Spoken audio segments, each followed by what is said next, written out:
Boa noite. Deixa eu só pôr o tempo aqui, que eu não gosto de falar além do tempo que me dão. Uma vez o pastor Marcílio pediu para eu dar o testemunho na igreja, ele falou que eu tinha 15 minutos. Começou o culto, ele assim, Ari, você vai ter 5. Deu, tá bom, falamos em 5, não tem problema, né? O tempo que me dão é o tempo que eu falo, não quero cansar vocês. Uma honra a gente estar aqui, que honra receber um crachá personalizado. Vou guardar com muito carinho. Falaram que o meu marido só vem para a reunião porque eu estou aqui, então eu vou começar a vir mais. Não, mas brincadeiras à parte, é uma honra poder falar para... Eu nunca vi tantos homens me olhando assim ao mesmo tempo. É uma grande alegria poder compartilhar um pouquinho do que Deus tem feito. Eu falo que eu sou só ponte. Deus está me usando como instrumento nesse tempo. E eu sou grata a Deus, porque eu não sou merecedora de nada, mas Ele tem me capacitado nessa área. E é um prazer poder compartilhar com vocês um pouquinho de um assunto, como eu falei no vídeo, né? É lá meio indigesto, né, falar de violência, mas é extremamente necessário, tá? Para onde que eu aponto isso aqui, gente? Aí. Então, está aqui minha família. Vocês já conhecem meu maridão, o Ark, que está lá atrás. Somos casados, vai agora em junho, mês que vem, vai fazer 17 anos. Somos pais dessa lindeza, que é a cara do pai, que é a Sofia. O Benjamin, que é outro. Eu falo que lá em casa o mais parecido comigo é o cachorro.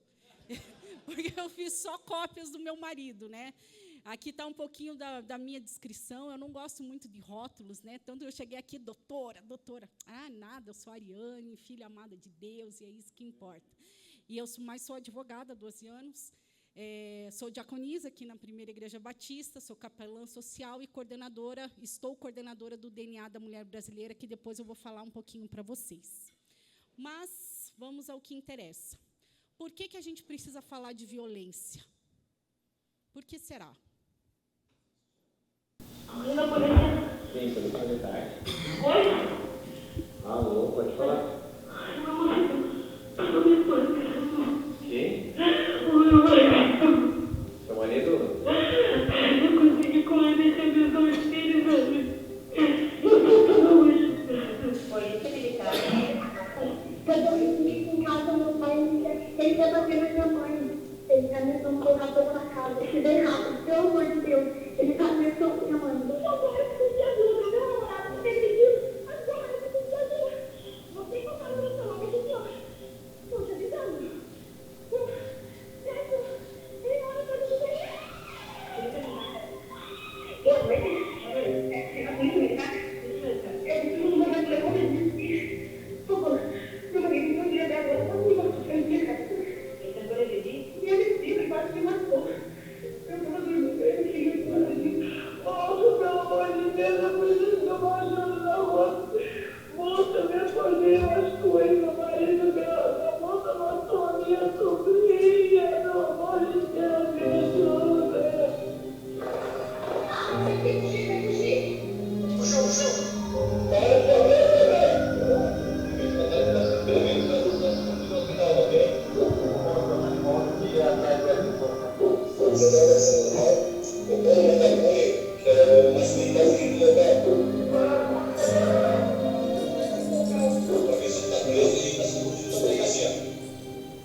Esse é um áudio real que foi feito pela Polícia Militar de Santa Catarina, mas, infelizmente, esses áudios são reais em qualquer lugar do nosso país, em qualquer lugar do mundo, porque uma coisa que a violência contra a mulher é democrática. Ela atinge toda a classe social, ela atinge todas as religiões, ela atinge todas as cores. Infelizmente. Agora, por quê? Eu vou passar um slide e vou voltar nesse. Fiel a Deus e fiel e cruel em casa. 40% das mulheres que sofrem violência doméstica são evangélicas. Gente, isso é um dado que, quando eu me deparei, isso é resultado de uma dissertação de mestrado de uma pessoa que fez na Universidade Mackenzie. 40%. Eu acho que esse dado é maior.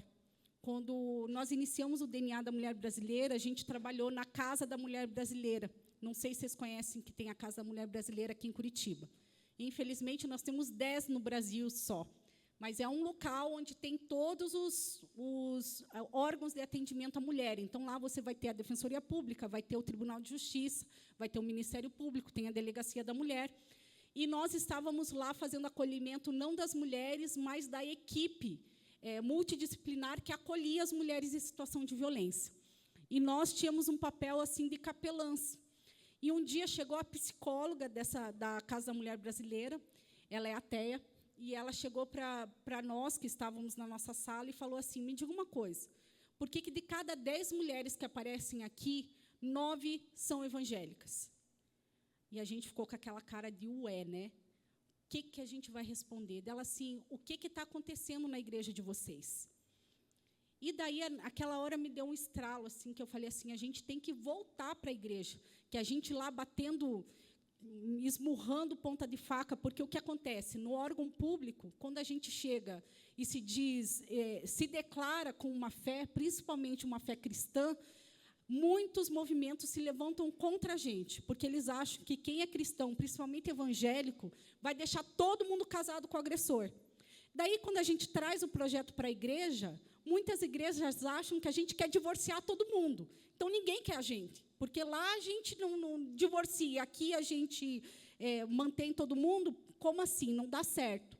Mas, voltando naquele slide anterior, 1 Pedro 3,7 diz, exatamente da mesma maneira, vós, maridos, vivei com vossas esposas a vida cotidiana do lar, com sabedoria, proporcionando honra à mulher como parte mais frágil e coerdeira do dom da graça da vida, de forma que não sejam interrompidas as vossas orações. Queridos, eu vou dizer uma coisa para vocês. Muitos aqui estão com as orações interrompidas porque não têm honrado as suas esposas dentro dos lares. Infelizmente. Infelizmente. Porque violência contra a mulher, como a gente vai ver, não é só dar porrada na mulher. E a gente vai ver isso. E o dilema que essa mulher fica, ela ora ou ela denuncia? O que ela tem que fazer? Daí eu agradeço muito a todos que responderam à pesquisa que o Gerson encaminhou. Foi muito relevante, a gente teve um retorno bem considerável. E eu vou dar aqui, previamente, eu não vou dar o resultado de toda a pesquisa, que é muita coisa, mas olha o que naquela pergunta que fala assim, qual ajuda você indicaria para uma mulher em situação de violência doméstica? Muitos indicaram, a maioria, a Delegacia da Mulher, e 71% indicou a igreja. E eu fiz uma pergunta na sequência. Caso não tenha marcado a opção igreja, por que você acha que a igreja não é local de ajuda? Algumas respostas. Ainda estamos engatinhando nas igrejas para tratar desse assunto de forma séria. Igreja não tem preparação. Não há pessoas que sabem lidar com essa situação. Penso que a igreja não tem um ministério nessa área. Infelizmente, a maioria das igrejas não está preparada. Cheguei a ouvir que eu iria salvar o meu marido, ou então que Deus poderia até matá-lo, mas divórcio nunca. Nunca quis o divórcio, busquei muita ajuda. Sou cristã, amo a Jesus. Daí um aqui que foi o que mais me assustou. Submeta-se ao seu marido, fique quieta, a igreja não está preparada. Gente, isso são respostas de pessoas aqui da nossa igreja, tá? Não busquei em outros lugares. Mas uma pesquisa semelhante foi feita aqui em Curitiba em 2016, quando a Casa da Mulher foi inaugurada. E nessa pesquisa também, dentre as opções de ajuda, uma delas é a igreja. Sabe quantas pessoas indicavam a igreja como um local de acolhimento de mulheres em situação de violência? Somente 0,3%. Ou seja, a igreja não é considerada um local de acolhimento de mulheres em situação de violência. Tipos de violência. Nós temos 5 tipos. Quem conhece a Lei Maria da Penha? A maioria. Segundo a pesquisa que eu recebi aqui, somente 2% nunca ouviram falar da lei. E esse é um dado que reflete uma pesquisa nacional, que 2% nunca ouviram falar da Lei Maria da Penha. No meio jurídico, a gente diz que é uma lei que pegou, porque muita gente conhece. Quando fala de Lei Maria da Penha, todo mundo sabe do que se trata, que é de violência contra a mulher. Contudo, muita gente não sabe o que a lei diz. E lá no artigo 7º vai dizer que há 5 tipos de violência. Vocês podem me dizer? Bora acordar. Quais são os tipos de violência? Primeira, física, moral, verbal ou psicológica, patrimonial, que é a menos conhecida. Parabéns, normalmente ninguém fala essa. E sexual. São esses os 5 tipos de violência. Vamos lá. Violência que é o mais comum, violência física, que é o mais conhecido. Empurrar, chutar, amarrar, bater, violentar, dar beliscões, bitucas de cigarro, enfim. Tudo isso é um tipo, puxar cabelo. Tem gente que já teve unha arrancada, são tipos de violência física. Essa psicológica eu vou deixar por último. Calúnia, injúria e difamação são tipos de violência moral. Alguém sabe a diferença entre calúnia, injúria e difamação? Tem advogado aqui? Me ajudem, tá? Calúnia é você imputar um crime a uma pessoa, sendo que isso é uma mentira. Tá? Então, você imputa um crime que está previsto no Código Penal a alguém, no caso aqui seria a mulher, mas isso é mentiroso, é falso essa acusação. A difamação é quando eu difamo, o homem vai difamar essa mulher. Então, o que ele vai fazer? Ele vai começar a dizer assim, ela é uma péssima profissional, não contrate os serviços da área, faz conta que meu marido... Ele não é nem louco, né, gente, de falar isso. Até porque eu luto karatê também, né? Mas o que acontece? Ele começa a falar assim, eu estou me apresentando, sou advogada, daí lá no cantinho ele está falando assim, nada, ela é péssima. Nossa, ela é uma péssima profissional. Isso é uma forma de me difamar, tá? Injúria. Injúria é quando alguém fala algo que fere a minha subjetividade, é o que eu penso de mim mesma.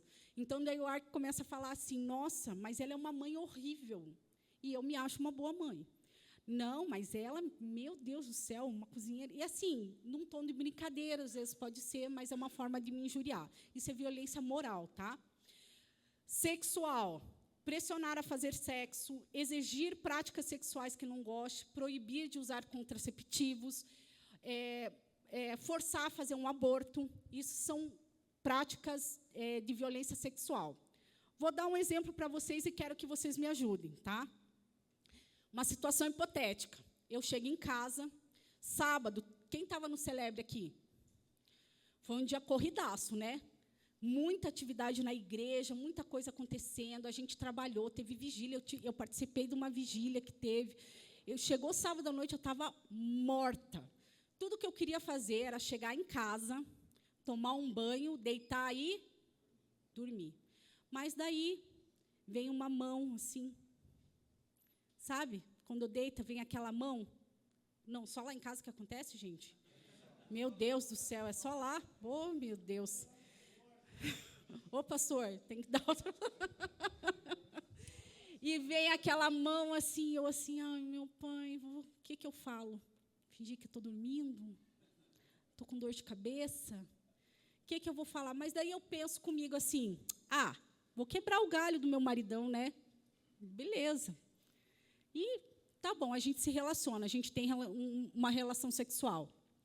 Isso é estupro? Por que não? Porque eu consenti. Vamos pensar na mesma situação hipotética. Estou lá, cansada, tomei meu banho, deitei, vem aquela mãozona, e eu só agarro, o Arqui fala que eu tenho um muro de Jericó, que eu durmo abraçada com um travesseiro, assim, e ele fala que, daí eu abracei o meu muro de Jericó, e ele me vira e taca-lhe o pau. Isso é estupro? Por quê? Porque eu não fui... Mas eu sou casada. Mas pode? Pode. Pode estupro dentro do casamento, sim. E, infelizmente, muitas mulheres cristãs acham que elas precisam se submeter a tudo. dentro de um casamento. Só que há estupro dentro do casamento, sim. E vou relatar um caso real, tá? Uma cliente minha no escritório, uma senhora de 70 e poucos anos veio se divorciar. E eu sempre pergunto o que aconteceu, meu Deus, no final da vida, aí, se divorciando, o que está acontecendo? E ela começou a relatar que ela tinha muita vergonha de contar, mas que o marido dela, quando ele perdeu a potência sexual e não conseguia mais ter relações com ela, o que ele começou a fazer? Ele começava a comprar objetos para introduzir nela, para se satisfazer sexualmente. E ele introduzia, assim, desde salame, socador de limão, assim, gente, as coisas mais absurdas que vocês podem imaginar, ele introduziu nessa mulher. E ela se submetia porque ela falava assim, eu sou casada. Então, ele pode fazer o que ele quiser, só que não pode. E ela só foi descobrir isso quando ela participou de uma palestra que ela viu que ela estava sendo estuprada. Vamos lá para o próximo. Reter o seu dinheiro, tomar seu cartão, tomar seu cheque, destruir seu patrimônio, te proibir de trabalhar. Isso é uma violência? Qual? Patrimonial. Ô, legendários. Acorda? É uma violência patrimonial. E, dentre essas aqui, também, de proibir ela de... ou ele faz com que ela trabalhe, tem essa coisa assim, né? A gente é aconselhado, como cristão, casal cristão, a ter conta conjunta, todo mundo ter conhecimento aí dos ganhos de um e de outro. Mas o que acontece? Normalmente é assim, eu conheço os teus ganhos, mas você não conhece os meus ganhos. Eu conheço o que você adquire, mas você não conhece o que eu adquiro. E isso é uma violência patrimonial, tá, gente? Ocultação de patrimônio. Isso acontece muito nos divórcios. Ou então a pessoa começa a dilapidar o patrimônio quando ela está pensando a se divorciar. Eu tenho um caso no escritório, gente, esse é bem interessante, porque o que aconteceu? Ele começou a ter um caso com uma mulher e ele começou a fazer o quê? Eles tinham uma empresa e essa empresa estava com muitas dívidas. Daí ele chegou para a esposa e falou assim, vamos vender, porque se os credores começarem a vir atrás de nós, a gente vai perder tudo que a gente adquiriu a vida inteira. Vamos vender o que a gente tem. Eles tinham carro, casa na praia e assim por diante, que estava na pessoa física, mas alguns devem saber, quando o credor vem, pode haver desconsideração da pessoa jurídica e cair a cobrança sobre o patrimônio da pessoa física. E o que aconteceu? Ela, assim, beleza, vamos vender, então, porque a gente vai perder tudo. E eles começaram a vender, só que lindo, ele vendeu tudo para a amante. E ficou tudo no nome da amante, gente. E isso é uma violência patrimonial, que tem remédio, porque há uma cláusula no Código Civil, que, se você vende para a amante, é uma cláusula nula de contrato, pode ser passivo de anulação esse contrato. Mas, enfim, hoje ainda os bens estão tudo no nome da amante, e a gente está tentando reverter isso. E a última, violência psicológica, que, para mim, é a pior de todas, que é gritar com você, humilhar, insultar, isolar, perseguir, ameaçar parentes. Das mulheres que responderam à pesquisa, quando elas falaram, elas responderam que sim, e eu perguntei, qual o tipo de agressão que você sofreu? 78% respondeu, humilhação. Então, as mulheres se sentem humilhadas dentro dos seus casamentos. E o que é isso? Gaslighting. Alguém já ouviu falar desse termo? Gaslighting? O que é o gaslighting? É definido como a manipulação psicológica através de comentários e ações que visa fazer com que determinada pessoa passe a questionar a sua própria sanidade, com profundo sofrimento à vítima e prejuízos, principalmente às suas relações interpessoais. Visa desqualificar a vítima. Vamos lá. Gaslighting é uma forma de abuso psicológico onde informações são distorcidas, omitidas ou mesmo inventadas com a intenção de fazer você duvidar da sua memória, da sua percepção, da sua serenidade mental. Já perdi a conta do número de mulheres que me enviam mensagens perguntando: Silvia, eu estou ficando louca? Eu estou imaginando coisas? Não, você não está ficando louca, você não está imaginando.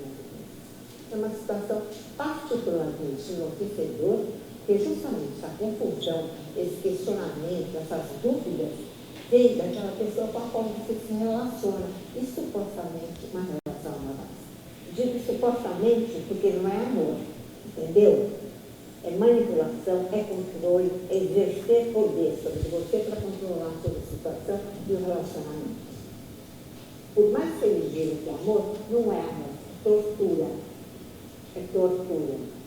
Importante entender, a gente sabe que esse tipo de abuso não acontece só com o casal. Pode acontecer na família, no trabalho. Você deve estar se perguntando, o que eu faço para perceber se eu estou ou não sofrendo abuso? Separei alguns sinais para você ter uma ideia da situação e tomar tempo. Essa informação vem de um site chamado Viva-me de Amor, que tem muito material assim. Vou deixar o link aqui na descrição do vídeo. Ele já disse várias vezes que você não é fácil, que você é exagerada, que você perde a cabeça facilmente e que ele não entende por que você não consegue sentir isso.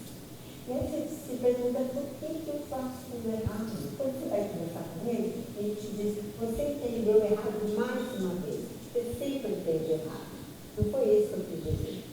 Aí você começa a arrumar desculpas para ele, diante da sua família, diante dos amigos, e para você mesmo. Você pergunta, gente, será que é tão ruim assim? Eu não estou percebendo? Está acontecendo. O desgaste tão grande depois de um certo tempo, você chega à conclusão que a culpa é sua e o problema é seu. Resumindo, ele que virá de você, que você é dramática, exagerada, insatisfeita com o que tem e que não entende nada.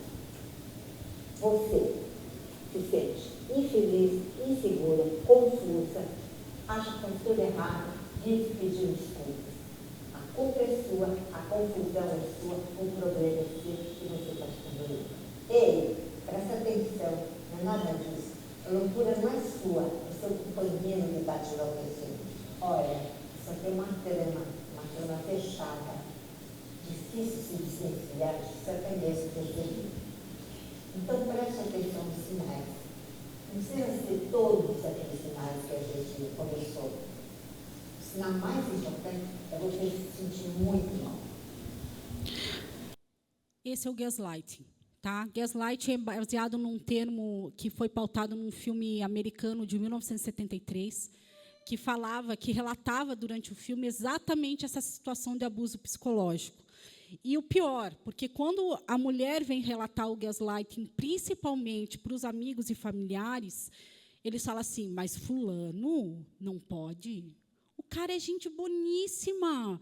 Ele trabalha na igreja, ele é um bom trabalhador, ele coloca tudo em casa, ele te leva para Dubai todo ano. Você está doida? Você está maluca.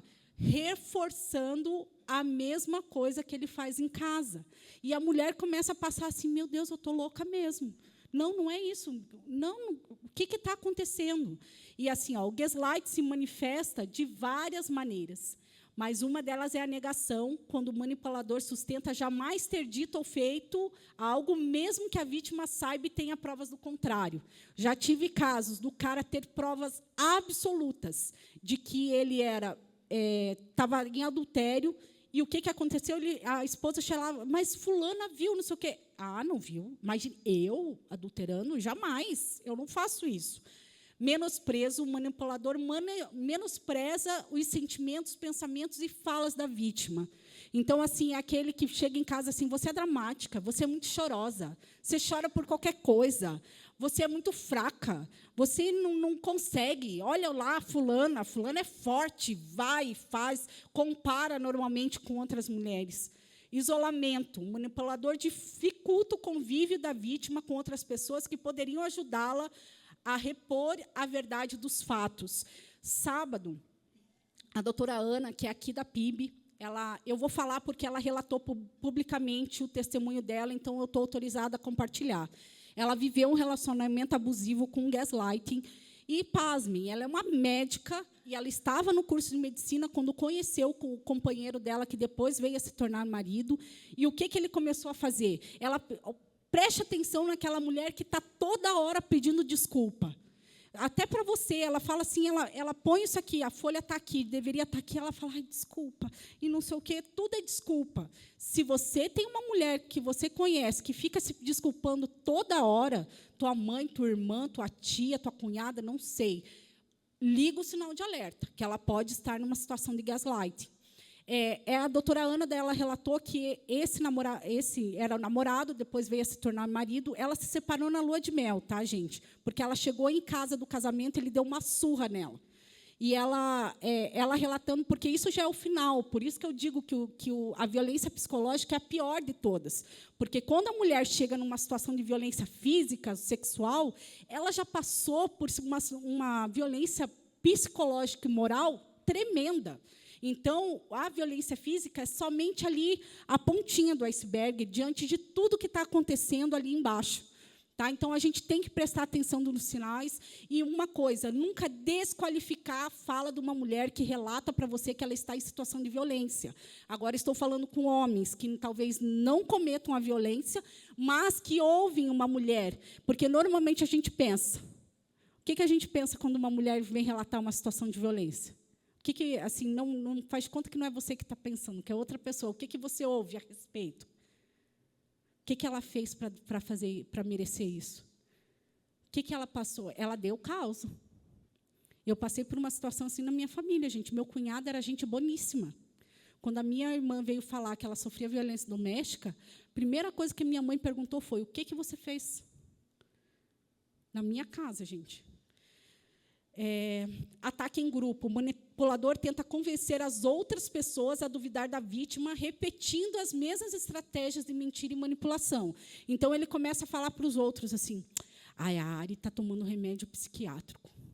Ela não está muito bem da cabeça. Não, a Ari, esses dias, ela deu uma surtada. Nossa, meu Deus do céu, ela está ficando mal. Então, ele começa a me desqualificar na frente das outras pessoas, porque, quando eu tiver coragem de falar, a mente dele já está feita, das pessoas ao meu redor. Não, mas a Ari, realmente, ele falou que a Ari estava ficando meio doida. E, assim, eu não tenho força para conseguir relatar o meu abuso. Normalmente, quem comete gaslighting é uma pessoa com transtorno narcisista. O que é isso? Transtorno narcisista é algo previsto no Código Médico Psiquiátrico. A pessoa com transtorno de personalidade narcisista, suas próprias habilidades, ele superestima suas próprias habilidades, suas realizações, ele acredita que é superior aos outros. Os narcisistas eles são capazes de amar e agir de maneira amorosa, mas isso é condicional, pois as demonstrações de amor dependem do que você pode dar a ele em troca. Se existe algo que o narcisista aprende com facilidade, é a oratória. Através das palavras, ele consegue persuadir suas vítimas a ponto delas acreditarem piamente em uma instabilidade mental e emocional. Então, assim, uma coisa que o narcisista tem, ele fala muito bem, ele articula muito bem, ele, para os outros, ele é um cara, assim, acima da média, e ele faz isso de uma maneira muito sutil, até o ponto que a mulher passa a acreditar que ela está doida mesmo. Da onde vem a palavra narcisista? Da mitologia grega de Narciso. Narciso era um homem muito bonito, e um dia ele se viu refletido no espelho d'água, e ele ficou tão apaixonado por si mesmo que ele caiu na água e morreu afogado. Por daí que vem a palavra narcisista. Aqui só algumas frases, vou passar rapidamente, que eu tenho muita coisa para falar, mas aqui frases comuns do narcisistas. Você é muito sensível. Opa, deixa eu voltar. Você é muito sensível. O que seria de mim sem você? O que seria de você sem mim? Você não entende o que eu estou dizendo. Você me deve uma desculpa. A doutora Ana colocou um caso muito, muito peculiar de narcisista. Ela falou que um dia era namorado dela e ele descobriu que, no primeiro ano de faculdade, ela tinha ficado com um menino da sala dela que se chamava Guilherme.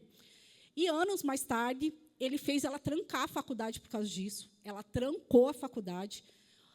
Alguns anos depois, ela estava fazendo um curso de socorrista junto com o namorado, e chegou uma pessoa, um rapaz que, coincidentemente, se chamava Guilherme, mas era namorado de uma amiga dela, não tinha nada a ver com a história dela. E ela chegou, o rapaz cutucou ela e falou assim, e ela assim, virou para ele e falou, Gui, e deu um abraço nele, conversaram, não sei o quê. Ok, chegou em casa. Esse namorado dela virou para ela assim, você não vai se desculpar? E ela pensou assim, meu Deus, o que eu fiz, né? Ele assim, para os outros, ele pode ser Gui. Para você, ele é Guilherme. Você acabou de me desmoralizar na frente de todas aquelas pessoas que estavam lá. Você tem que se desculpar comigo. Esse é um caso de você me deve desculpas. É um caso de gaslight e de ataque narcisista. Você está exagerando. Ou fale mais baixo. Você está numa situação e a pessoa começa assim, fala mais baixo, você está exagerando. Relaxa. Porque esse estresse todo, você está louca, ou vá para o psiquiatra, você está endemoniada. Eu tenho uma cliente que o ex-marido dela vivia dizendo para ela que ela estava endemoniada. Você está endemoniada, você não pode, você só pode estar possessa. Você é tão imatura, quando é que você vai amadurecer? Eu nunca disse isso. É a questão lá do caso do adultério, mas pode ser para outras situações. Ah, você está com ciúmes. Em um tom de deboche, fala a fim de que a vítima se envergonhe, com a tentativa de enxergar a verdade.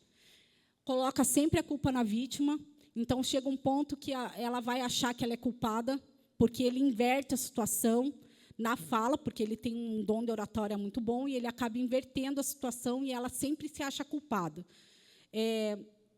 Seria tão bom se você parasse, daí começa, parasse de engordar, parasse de estudar, parasse de trabalhar, parasse de falar alto. Tem sempre essas questões que também envolvem. Ciclo da violência, tá? Normalmente, a relação começa com uma lua de mel, né? Ninguém vai ficar com alguém se já leva um tapa de cara. Você começa ali no 99% dos casos, gente. Eu já vi casos que começaram assim, mas, enfim. Começa com a lua de mel. Só que daí acontece uma tensão qualquer. É o bebê que chora, é a louça que está suja, é a cama que não foi arrumada, é o dinheiro que faltou no mês, é o desemprego que aconteceu. Uma tensão que acontece. E vem a agressão, que pode ser qualquer tipo de violência. Só que, na sequência, ele vem assim, me perdoa, eu nunca mais vou fazer isso. Eu prometo para você que foi só essa vez, nunca mais vai acontecer. E o que acontece tem a ver com a nossa pesquisa. O que você acha que as mulheres ficam nessa situação de violência? Muitas pessoas responderam, 72%, por ter esperança de que o companheiro irá mudar. Ah, mas ele se converteu, agora vai. Nunca mais ele vai fazer isso. E, infelizmente, esse ciclo tende a ficar cada vez mais curto entre cada etapa, e cada vez mais violento, mais violento. E aqui está o nosso violentômero, que normalmente começa aqui, não sei se vocês vão enxergar, que essa imagem até não está muito boa. Ele chantageia, ele mente, ele engana, ciúmes excessivo, te ofende, te humilha. Enfim, esse é um sinal de alerta, cuidado. Aqui, reage e denuncia, ele te machuca, ele destrói teus bens pessoais, ele te empurra, te golpeia, te chuta. E o vermelho aqui, ele confina e prende você, ele te ameaça com armas, te ameaça de morte, te abusa sexualmente, te espanca e, por fim, o feminicídio. Nem todo pecado é crime, mas todo crime que é pecado, todo crime é pecado. E crime deve ser tratado como crime. Violência contra a mulher é crime. Mas me diga uma coisa, todo homem já nasce violento? O que vocês acham? Opa. Alguém dá um ok aí, Alessandro? Você dá um...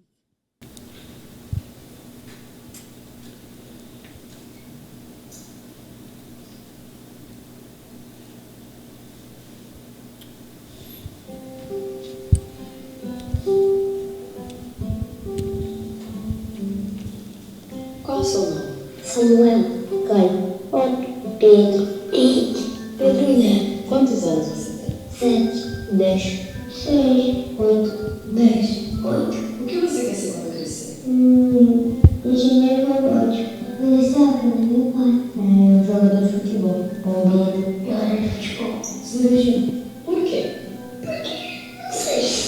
Eu gosto de ficar muito brincando de futebol. Porque quando eu crescer, eu quero trabalhar com papai. Eu acho legal quando eles apagam o fogo. Porque salva a vida de pessoas. Porque eu gosto de inventar as coisas. Agora eu vou te apresentar a Raquel.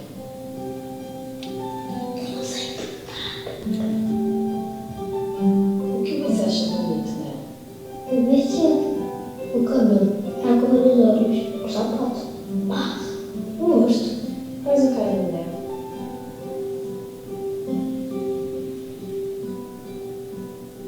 Agora, dá um tapa na Raquel.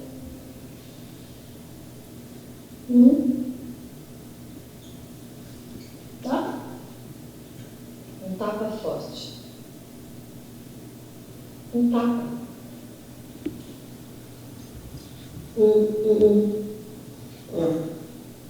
Não? Não, E por quê? Não. porque não pode. Quem bate mulher corre. Eu achei isso feio. Você fica batendo mulher, não presta. Não, nenhuma garota presta. Porque eu não quero ficar batendo muito.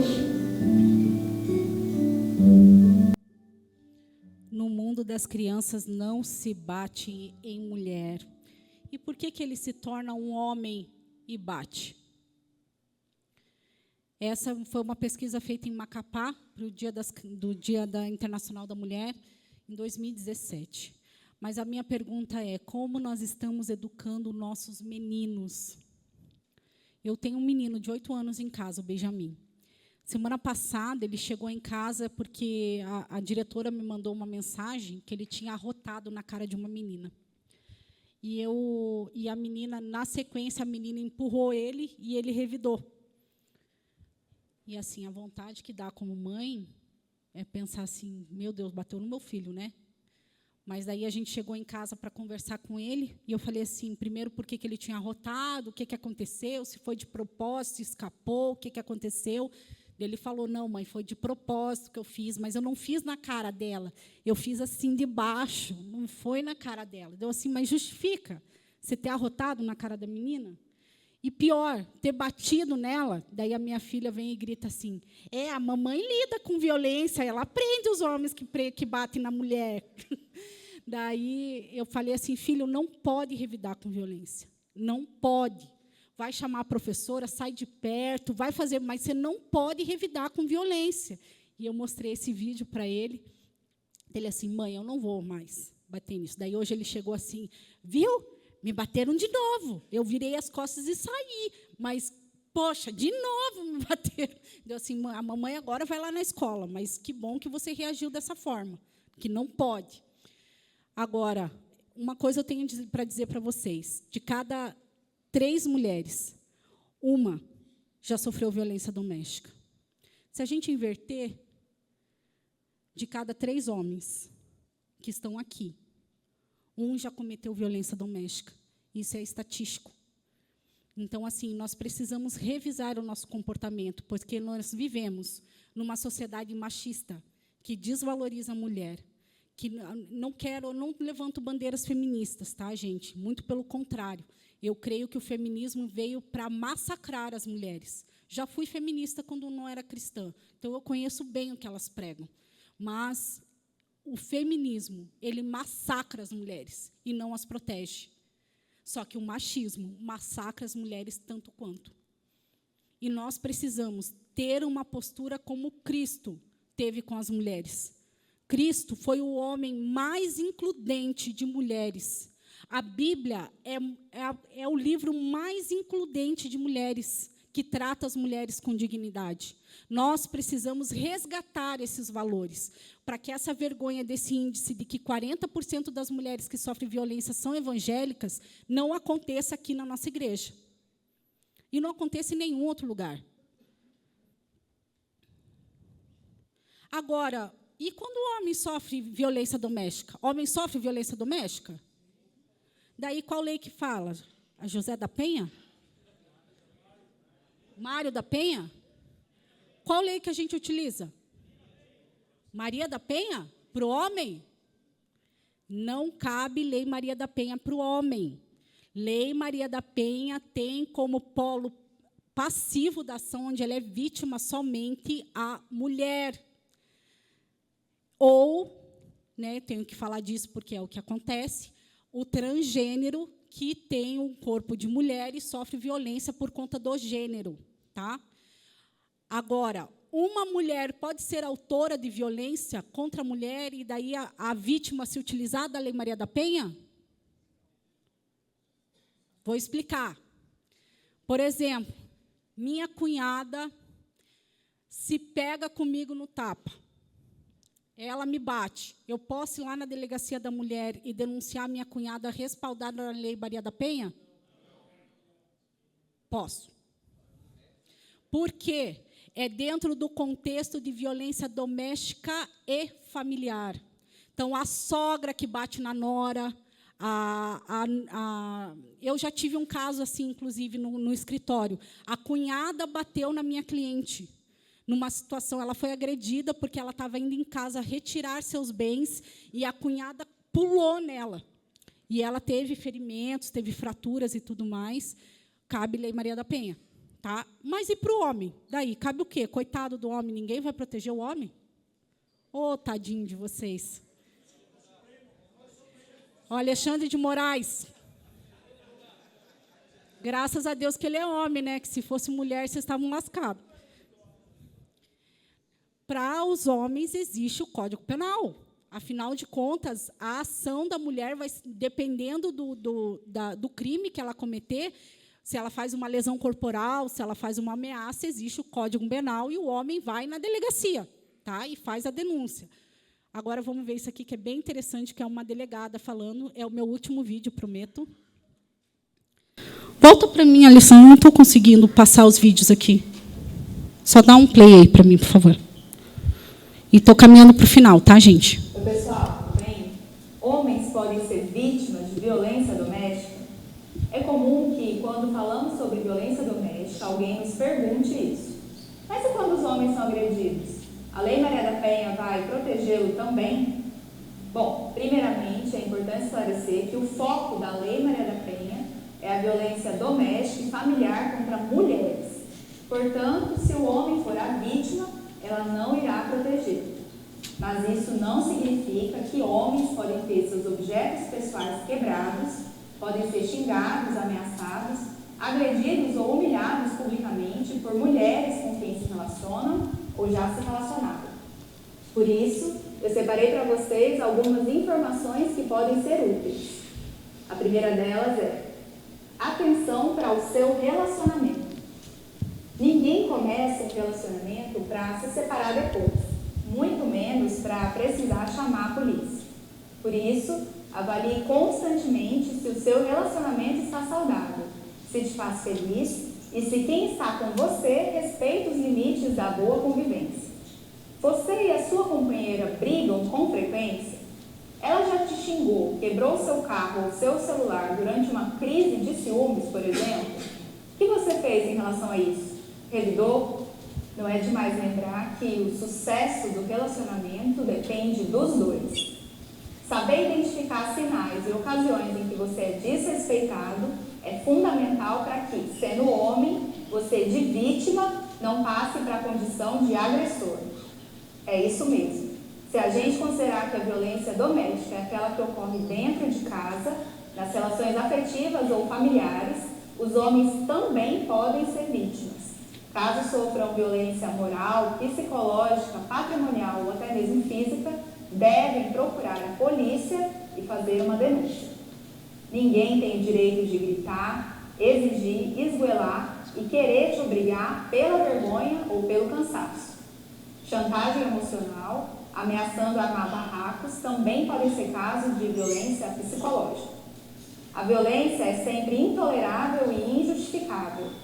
E a minha orientação aqui é uma só: não tolere a violência por preconceito ou vergonha de expor a sua história pessoal. Embora não seja possível pedir a medida protetiva, a polícia e a justiça irão agir nestes casos, condenando as agressoras na forma e com o rigor da lei pelos crimes que elas cometeram. Você sabia que gritar e xingar alguém, principalmente no meio das outras pessoas, pode ser um dos crimes contra a honra, como injúria, calúnia Também não podemos esquecer que meninos e rapazes também podem sofrer violência dentro de casa, como vítimas de pais, mães, padrastos e até irmãos que se excedem. Além disso, não é incomum também que idosos sejam vítimas de filhos, filhas, genros e noras que os desrespeitam, agridem, abandonam e até os roubam. Mas, para menores, existe, além do Código Penal, a proteção do Estatuto da Criança e do Adolescente. Para os idosos, a do Estatuto do Idoso. O mais importante de tudo é saber que, sim, homens podem sofrer violência doméstica. É muito difícil que denunciem, mas já é hora de superar o preconceito e parar de imaginar que alguém vai te achar fraco ou menos homem se você denunciar. Principalmente porque, caso você seja uma vítima constante de agressões verbais, morais ou físicas, pode chegar uma hora em que você não vai aguentar mais e de vítima explode e passa a ser agressor. Procure a polícia e saiba mais sobre isso. Então, acontece, tá? Eu, quando estava terminando a faculdade, eu estava atendendo no núcleo de prática jurídica e vem um senhorzinho bem humilde e para se aconselhar a respeito de divórcio. E ele começou a falar, e eu perguntando assim, mas o senhor tem certeza que quer divorciar? O que está acontecendo? E ele começa a chorar. E ele fala assim, é porque ela me bate. Eu não aguento mais uma vida onde eu sou espancado, onde eu não tenho respeito e tudo mais. Então, acontece. Né? Eu sei que é mais difícil de um homem se expor, porque normalmente é motivo de piada e de chacota, mas o pastor está aqui, e tem todo o sigilo aí do gabinete pastoral, onde você pode abrir seu coração se estiver passando por uma situação assim. DNA da Mulher Brasileira, Lê, venha cá, por favor. DNA da Mulher Brasileira surgiu lá daquele fato que eu falei para vocês quando nós estávamos na Casa da Mulher Brasileira. E o DNA da Mulher Brasileira ele visa capacitar a liderança cristã para o enfrentamento à violência doméstica. É um projeto interdenominacional que já capacitou. Em 2018, nós tivemos uma turma. Na verdade, a nossa fé foi pequena. A gente achava que ia fazer uma turma com 30 alunas. No final, a gente teve uma turma com 120 mulheres de 42 denominações diferentes, entre católicas e evangélicas, e conseguimos formar essa turma com a presença da época do comandante da Polícia Militar do Paraná, estava o vice-prefeito, deputadas, e, enfim, estavam lá prestigiando o trabalho que a gente tinha feito, que foi assim, a gente começou tão despretensiosamente, o negócio cresceu tanto. Em 2019, a mesma coisa, nós tivemos 120 alunas com 66 denominações evangélicas. Daí veio a pandemia, não conseguimos fazer turma, e agora estamos rodando uma turma no formato EAD, que visa capacitar. E o objetivo desse curso qual é? Que nas igrejas se formem núcleos de apoio, para que esse núcleo de apoio tenha a capacidade necessária para instrumentalizar a igreja, para conseguir dar o acolhimento necessário a essa mulher. Ninguém quer colocar essa mulher embaixo do braço, ninguém quer ficar passando a mão na cabeça dela, muito menos tomar decisões por elas, mas sim dar os caminhos que ela pode trilhar em caso de violência. Né, Lê? Obrigada, Lê. E, para concluir, eu tenho um exercício para vocês fazerem aí nas mesas. Tá? Então, você vai virar a mesa, eu vou colocar aqui... são 8 versículos, não vai dar tempo de trabalhar todos, mas eu quero que vocês pensem sobre isso aí na mesa de vocês. Submissão, Efésios 5, 22. Mulheres, sujeite-se cada uma a seu marido como ao Senhor. Pergunta, o que você acha que este verso está dizendo? Quer dizer que a mulher tem que obedecer o marido em tudo? Ela dá ao homem o direito de punir ou abusar de sua mulher se ela não estiver sendo submissa? Deus usa de violência contra nós quando não nos submetemos a Ele? Bora lá, você tem 1 minutinho para discutir na tua mesa.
é aquela mulher que não se submete, que não é submissa.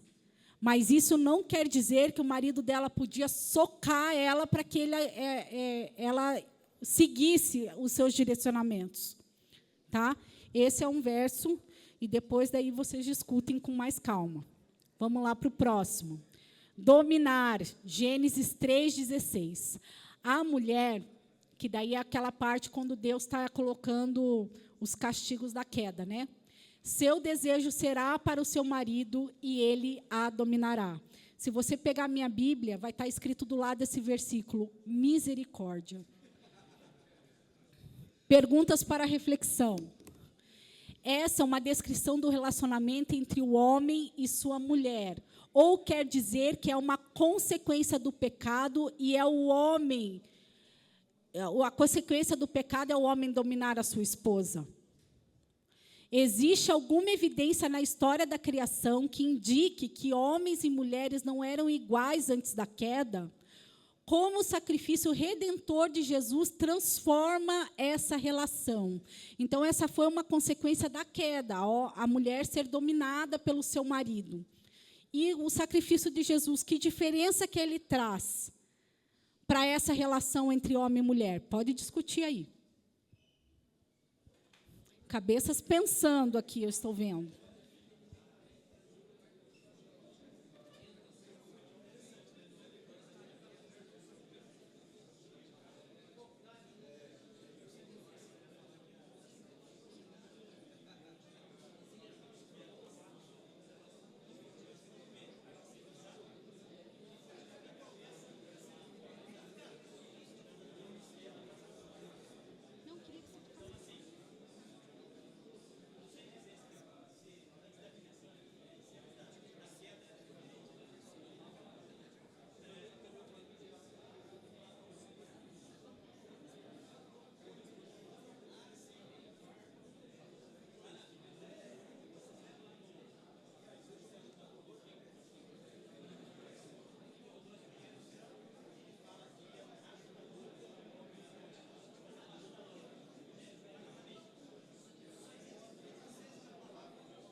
Tomei tudo já, mas eu quero fazer xixi.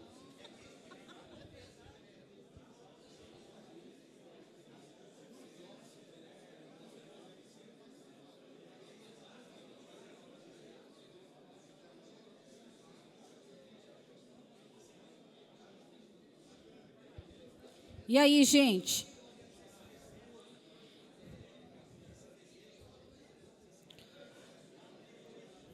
Vamos lá para uma breve reflexão aqui.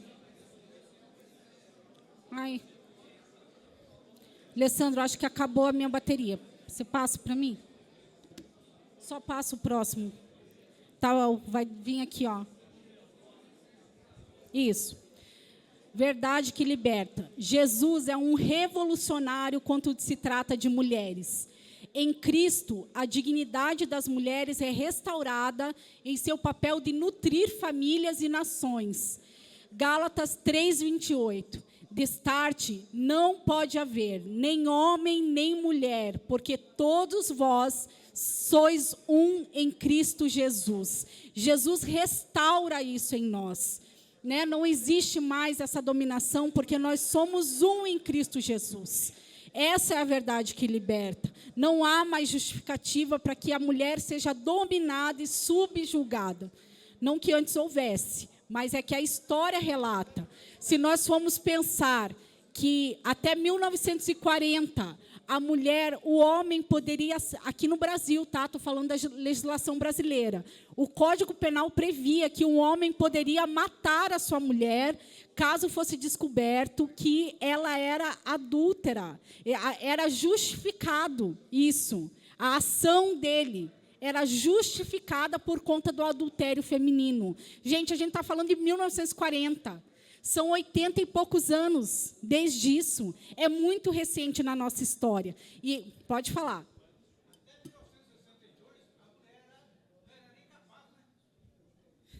Mais que isso, foi até 1988.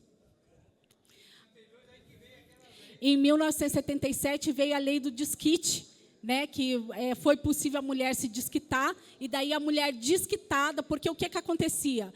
A mulher, enquanto solteira, ela tinha todos os seus direitos civis e ela era absolutamente capaz. Se ela se casasse, ela ficava relativamente capaz. Quem que é o relativamente capaz? É uma criança. Tá? Ela dependia totalmente do seu marido para decidir. E em 77, inclusive trabalhar, ela precisava da carteira, uma declaração assinada de que ela poderia trabalhar fora. Em 88, que veio o famigerado versículo do artigo 5º, inciso 1º, que homens e mulheres são iguais perante a lei. Gente, 1988. Todos nós aqui, eu acho que já estávamos nascidos. 88, gente, que essa igualdade formal, né, que a gente diz, né, que não é uma igualdade material ainda, infelizmente, tá? Bora para o próximo, porque o tempo urge e o Gerson vai me matar. Criação das mulheres. Então o Senhor declarou: não é bom que o homem esteja só, farei para ele alguém que o auxilie e corresponda.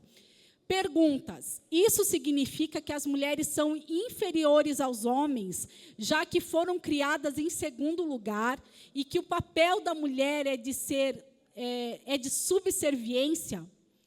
Pense na sugestão sobre inferioridade feminina à luz da palavra de Deus. Esse conceito da mulher ser inferior tem algum valor diante da palavra de Deus? Pode questionar aí, pode discutir.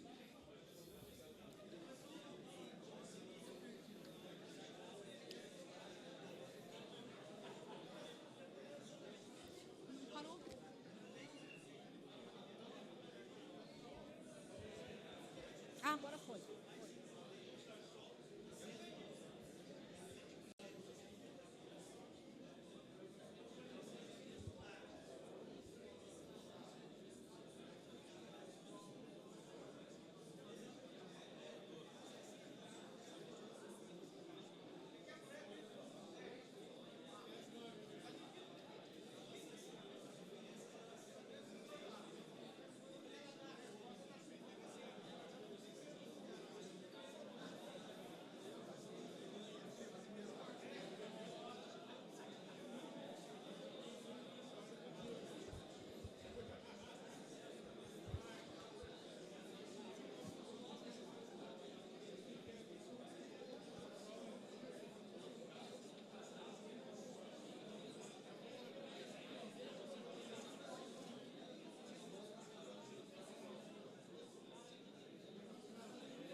Bora lá. Verdade que liberta. Pense na palavra auxiliar, que está lá no texto, né? Não é, farei para ele alguém que o auxilie e corresponda. No hebraico, a palavra auxiliar significa ezer, no hebraico, referindo-se à mulher. Essa palavra, ela aparece 16 vezes no Antigo Testamento e ele se refere a Deus como auxiliador de seu povo. Então, assim, o ser ezer, né, o papel que a mulher exerce como auxiliadora é lindo, gente. Na verdade, o pecado deturpou. Tanto que hoje, quando a gente pensa em papéis que têm uma característica feminina, pode ver que eles são deturpados. Eu lembro quando a minha filha mais velha nasceu, eu já trabalhava em escritório e eu resolvi não voltar a trabalhar. Falei com meu marido e falei assim, eu quero ficar em casa, não quero outra pessoa cuidando da minha filha. O meu pai, quando ouviu isso, ele falou assim, você está doida? Você vai ficar sem fazer nada em casa. Vai ficar cuidando agora que você está bem no escritório, para ver como assim, o trabalho doméstico, a educação dos filhos, o cuidado, ele é desqualificado como algo que não tem valor. Então, assim, hoje, quando você chegar em casa, dá um abraço na tua mulher e diga assim, que bom que você está aqui me auxiliando, enquanto eu consigo estar lá fora correndo atrás do provimento, de todas as coisas que a nossa casa precisa, caso ela não trabalhe fora. Se ela trabalha fora, dá 2 beijos nela, porque ela, além de cuidar, de nutrir a tua casa, ela está ainda te ajudando na provisão das coisas da tua casa. Homens e mulheres são iguais em ser e correspondentes em função, como uma chave e uma fechadura. Deus fez perfeito, gente. E eu não tenho tempo aqui. Mas quando você vai no hebraico e você vê a palavra homem e mulher, e a forma como Deus constituiu no hebraico isso, e como elas se juntam e se complementam, é lindo o que Deus faz, gente. Deus foi perfeito e tudo que Ele fez é bom. Ele ter criado o homem e a mulher da forma como Ele fez é bom. É uma pena a gente ter que remar hoje contra a maré.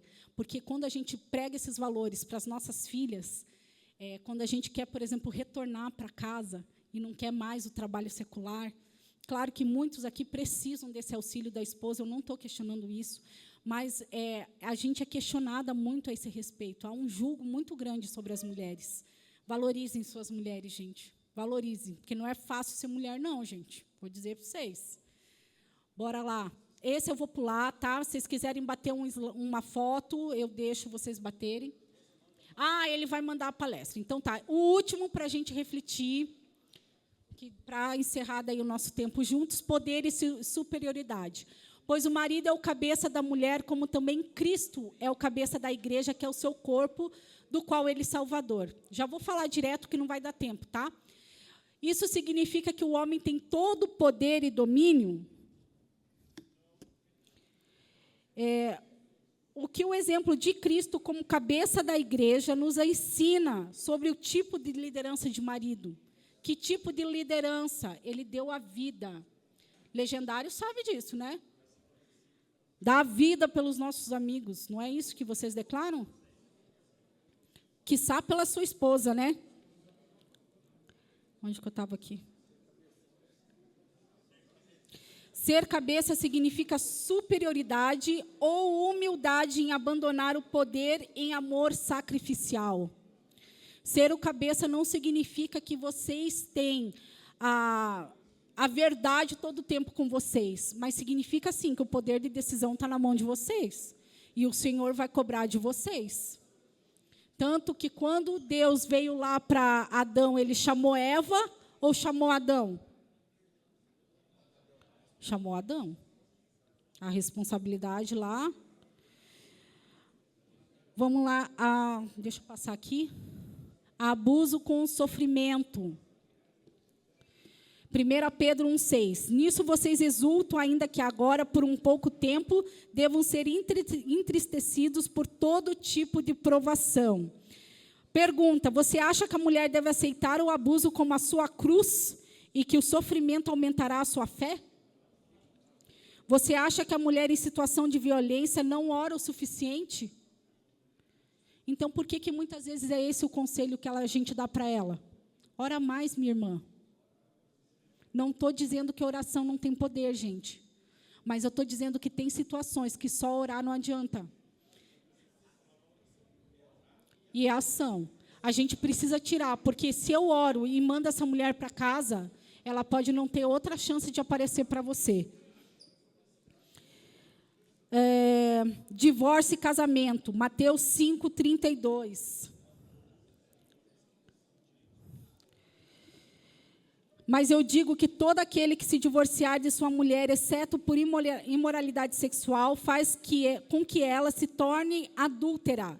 E quem se casar com a mulher divorciada estará cometendo adultério. Pergunta: casamento é um contrato ou é um pacto? Por quê? Já está a resposta ali, né? Não colhem. O divórcio é a quebra de um pacto. O pacto é estabelecido com Deus e perante Deus. Quando o homem não teme e não segue o que está nas Escrituras, ele é sim um descrente. E a partir do momento que esse homem agride a sua esposa e fere toda a sua família, ele já quebrou o pacto há muito tempo. Se a mulher resolve deixar o marido por conta da violência, ela está tornando público que ele quebrou o pacto e não negando o que a Bíblia ensina. Mas Deus abomina o divórcio. O que eu faço? Em 1 Coríntios 7, capítulo 7, verso 15, o apóstolo Paulo nos dá a seguinte orientação: Mas se o descrente se apartar, aparte-se, porque neste caso o irmão ou a irmã não está sujeito à servidão, mas Deus chamou-nos para a paz.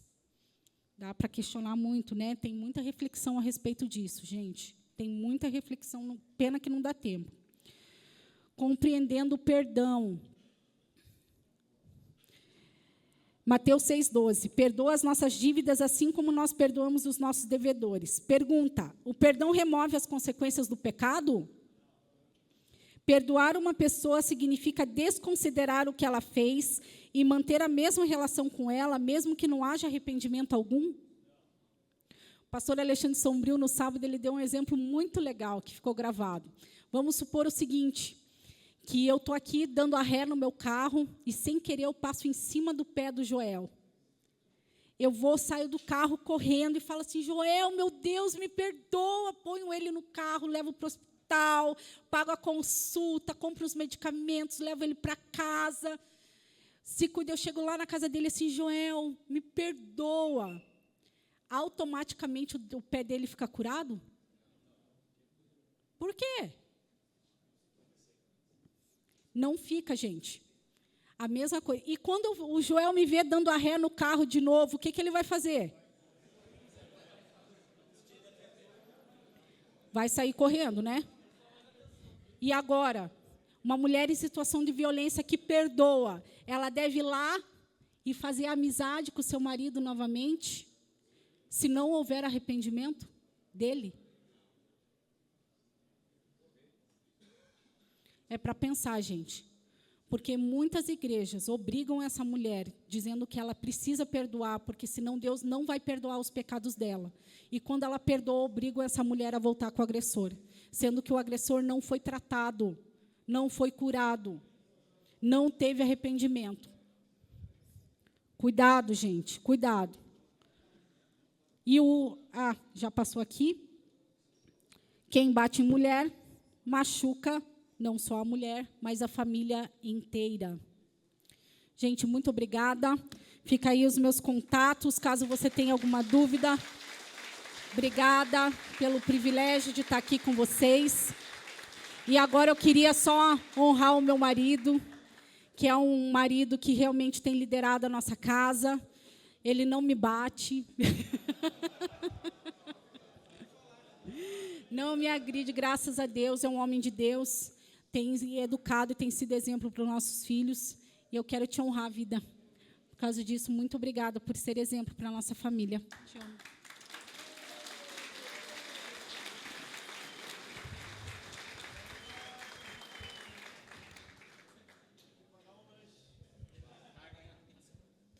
Gente, que palestra, que palavra importante. Eu acho que, acima de tudo, a gente quer agradecer a Deus pelo privilégio de poder receber isso e agradecer a você por nos trazer tudo isso, Ariane. E a gente precisa ser tocado e transformado por Deus. Que coisa boa a gente poder ampliar o nosso conhecimento sobre o que significa a violência, para que cada um de nós possa fazer uma autoanálise e possa dizer: Senhor, tem misericórdia de mim e me perdoa. E me ajuda a ser como Cristo. Uma das coisas que a gente tem dito aqui, Ari, esse ano, a gente falou: mas que legado é esse que a gente está dizendo, legacy? Que legado é esse que a gente deve levar? E a gente tem citado, de vez em quando, é bom falar de novo, né, que o nosso legado é ser como Cristo, viver como Cristo. É a gente se tornar parecido com Jesus, dentro da mente, do coração e nas nossas ações. E por isso a gente precisa da graça do Senhor. Porque a palavra de Deus também diz que toda vez que a gente está vivendo na carne, as obras da carne vão imperar. E aí a gente vai ver que as nossas ações serão, e Colossenses fala disso, capítulo 3, Gálatas também, capítulo 5, vai falar ciúme, ira, não é? Maledicência, pornografia, imoralidade sexual, violência, todas essas coisas. E aí vai dizer: olha, uau, mas se você vive cheio do Espírito, o fruto do Espírito é exatamente o contrário. E a gente pode ser, mesmo humanos como somos, nós podemos ser cheios de bondade, de amor, de paciência, de domínio próprio, de mansidão. Então, é possível. É possível. Está na palavra de Deus para a gente perseguir. É possível. Cheio de Deus, é possível. Quero terminar essa palavra, porque a gente também já está no nosso tempo, mas eu sempre gosto de uma palavra. A gente está falando muito sobre Moisés e a tenda do encontro e da presença. A gente vai orar junto contigo, Ari. Daqui a pouco eu vou te chamar de novo, tá? Mas a gente tem falado sobre Moisés, a tenda da presença, e eu gosto muito do texto da palavra. Acho que já falei isso para vocês em algum momento. Mas eu gosto muito do chamado de Moisés, lá em Êxodo capítulo 3, quando a sarça pega fogo e a voz de Deus fala com ele e chama ele para perto. Uma das coisas que me chama bastante atenção naquele texto é que Moisés está dizendo: olha, eu não sou capaz, eu não dou conta, eu não vou fazer o que você está me pedindo, não dá, né? E a gente olha para uma palestra como essa e diz assim: rapaz, é complicado, o sarrafo está muito lá em cima, como é que eu vou fazer? Será que eu dou conta de ser esse homem de Deus e tal? E sabe, lá naquele texto, Deus responde uma pergunta de Moisés. Moisés diz assim: ei, e se alguém me perguntar quem te enviou, o que eu digo?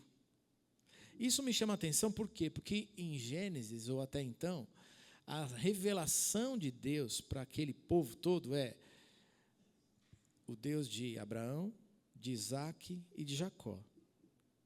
Esse é o Deus que te enviou. Era só dizer isso para o povo, e o povo ia entender.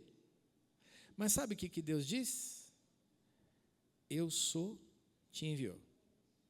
E para mim isso é muito sério, porque é tanto para o povo de Israel quanto para Moisés uma declaração: vocês não são, mas eu sou. Você não é capaz, mas Deus é. E toda vez que você abrir teu coração para aprender de Deus e ser como Cristo, então você é capacitado para ser aquilo que você não é, sozinho, sem Deus. Mas cheio do Espírito, você pode. Bondade, mansidão, alegria, amor, domínio próprio, todas essas coisas. Então a gente vai pedir misericórdia e vai pedir graça de Deus hoje. E meu irmão, você pode mudar, começa logo. Reconheça, vou usar as palavras dela, reconheça o presente que Deus te deu, a esposa que você tem, e seja alguém que cobre de amor. Usa a tua força para proteger teu lar, para cuidar. E aí você vai abençoar a tua casa. E se você não é casado, cara, que bom que você aprendeu tudo isso hoje. Você pode evitar tantos problemas.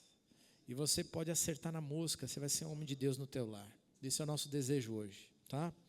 Nós vamos fazer 2 orações. Uma, pelo ministério da Ari, pelo ministério da Eleni, pelo ministério das mulheres entre nós. A gente quer agradecer a Deus, porque a igreja não seria a igreja sem as mulheres. Aliás, você não seria e eu também não.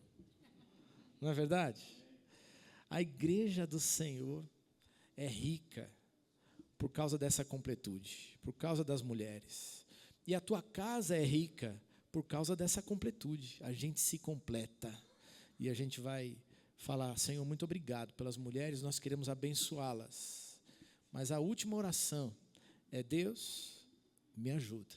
Eu quero ser o homem correto, um homem de Deus, cheio do Espírito, cheio de amor, e que vai liderar como Cristo lidera a igreja, como Cristo lidera a minha vida. Eu quero liderar como Cristo lidera também o meu lar. Amém? A gente vai fazer isso junto, tá bom? Estende a tua mão para cá, a gente vai orar por elas. Senhor, nós queremos te agradecer pela palavra que recebemos, que nos confronta, mas que também nos ajuda a entender a nossa missão como homens dentro de uma casa, dentro de um lar, dentro da família e, por que não dizer, dentro da igreja e da sociedade. Ah, Deus querido, muito obrigado, porque o Senhor está aqui com o teu Espírito falando ao nosso coração. Mas a nossa gratidão é também pelas mulheres que o Senhor usou hoje em nossa vida para nos ensinar. Que seja sobre elas também a bênção e a graça do Senhor, para continuarem, Deus, na missão que elas têm de proteger mulheres, de cuidar de vidas, da integridade de cada uma delas, e é missão dada pelo Senhor. Então, continua a capacitar, a dar visão, a dar, Deus, a direção da Tua palavra e do Teu Espírito, e a capacitação para enxergar nas entrelinhas, para proteger a vida. Ó Deus, que seja sobre elas a bênção e a unção do Teu Espírito. Nós pedimos por elas, agradecendo pelas mulheres que temos nas nossas vidas e famílias, na nossa igreja, pelo ministério delas. Obrigado, Deus, porque o Senhor tem levantado um ministério tão lindo aqui, a Mara na liderança, tantas frentes diferentes de mulheres. Nós queremos te agradecer porque ali agora, no templo, tem mais um culto de mulheres acontecendo. Obrigado, porque o Senhor tem se revelado a elas, tem trazido um novo tempo, sim, de igualdade, de proteção, de cuidado, de visão de sociedade, para entender que elas são preciosas na nossa sociedade, na nossa vida. Elas têm a igualdade de valor e elas nos são muito caras, muito preciosas. Por isso, abençoa todas essas mulheres, abençoa o ministério da nossa igreja de mulheres e abençoa, Deus, as mulheres que o Senhor deu para cada um de nós, mães, avós, tias, filhas, esposas. Seja sobre elas a Tua bênção. Nós oramos em nome de Jesus. Amém. Obrigado, queridas. Muito obrigado. Viu? Mais um aplauso para elas aqui, gente.